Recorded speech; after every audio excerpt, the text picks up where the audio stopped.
Hi, this is Richmond Shepard. I've spent my life in theater as an actor, as a mime, as a director, producer, writer. I'm unfit for real work, but I've been a critic for over 20 years. I'm being conducted in an interview by David Lefkowitz on Days Gone By for UNC Radio.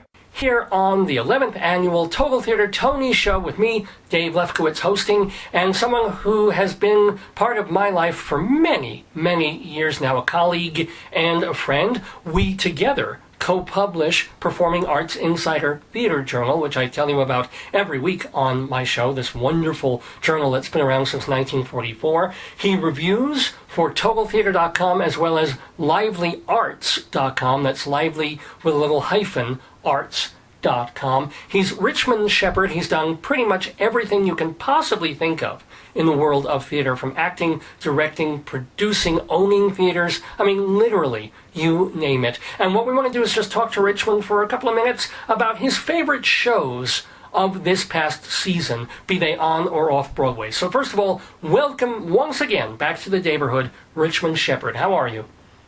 I'm good. How you doing? I'm all right too. I just noticed that when I said that, hello, how you doing? It really sounds like Bensonhurst, Brooklyn. When I was a theater critic for WNEW Radio here years ago, some years ago, they loved having my New York accent because someone talking about New York theater, they figured should sound like a New Yorker. So here I am. Because back in the day, everybody figured critics should sound like, dusty old Englishmen or John Simon, and it was kind of nice, I'm sure, to have somebody, these damn dogs, I saw this play, this is what I thought of it, here it is, that New Yorkie attitude. So, Richmond, you've been to not a whole bunch of shows this year, but you've seen a few. What were some of your favorites? Like, what was your favorite play of the year? I would say Disgraced was. It was a pleasure to go to a play that has ideas, intellectual insights, political understandings, within the context of friends with various sexual attractions, and all you smart cookies better run and see it before it closes. Well, that's what you said back then. It closed, I think, in March or April. It did win the Pulitzer Prize, I believe, for Ayad Akhtar, the author. Well deserved. Well, I saw it too. I have to say, it was I wasn't that over the moon with it, but I was pretty surprised at how negative it was about, Muslims. Well, it showed the narrowing viewpoint of Islam, or the groups that are trying, like ISIS, is considered itself a harbinger of the imminent end of the world that is not Muslim. Anyway. Actually, a harbinger of the imminent end of the world is Josh Groban singing on the Tonys. No, I'm just kidding. I don't know what that means. What about your favorite revival of a play this year on Broadway? Well, I like the Heidi Chronicles a lot. How come? But it was a good play, well done. I think it was Wasserstein's best. Two shows I would have nominated were not nominated. One is called The Visit, which is a terrific play by Dürrenmatt, which is made into a musical some years ago. And I also thought the funniest show in town is It Should Have Been You. Classic clarity in it. You don't stop laughing in this show. It Should Have Been You. Why do you think it didn't get any love from the Tony nominators? Why do you think people are just kind of poo-pooing that show while audiences apparently are having a great time?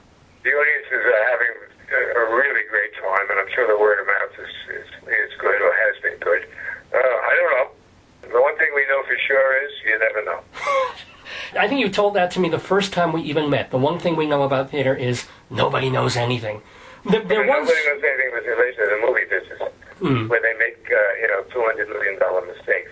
And a friend who ran a movie studio said to me, in the film business, nobody knows anything. They're all guessing. Well, they're guessing on Broadway too. I mean, if we were talking, let's say, 11 months ago, we would have figured big musicals would have been The Last Ship, the Sting musical, but that didn't make any money. That one, and these are shows that got really good reviews. That wasn't good enough. The Last Ship, when I saw it, I said, "This is going to sink." There you go. It was based on a false premise that people who are offered a job using their old tools, but to make a new product in the shipyard, the only thing they can do is build ships.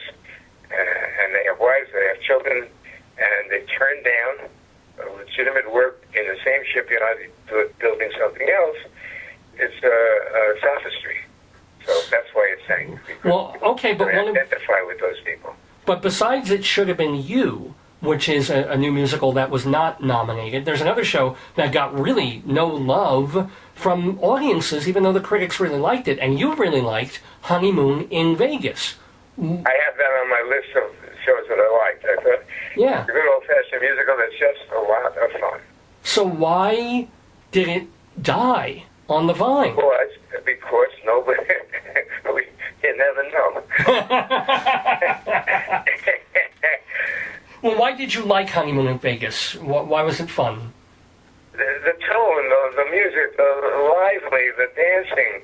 It was like a good old-fashioned musical. I know, but sometimes those don't sell anymore. I mean, Woody Allen had one last year, and that tanked. The Bullets over Broadway last season, you know. But you never know. You never know. Well, I do know that I am always proud and happy to talk to my friend, 86-year-old Richmond Shepard. Do you have any projects? I'm a mime, and I'm still doing mime. Thank God. Yeah. And in November, I did 4 shows in cabarets, 5 of them actually, and they called the show, "You Want to Be a What?" 2 other mimes in the show with me. So there were 2 men and a woman, and we did a whole bunch of stuff, which we're probably going to do again in September. Oh, excellent. Oh, excellent. I'm so glad you're still up there. You're still, I'm sure, writing things and maybe going to direct and teach around the country and around the world, too. When I have to stop, I'm going to leave. There you go. There you go. You keep going until you drop. That's what it's all about. There you go, man. Have a good time while you're doing it. Well, it's always a great time talking to Richmond Shepard. Thank you, Richmond. Thanks once again for being with us.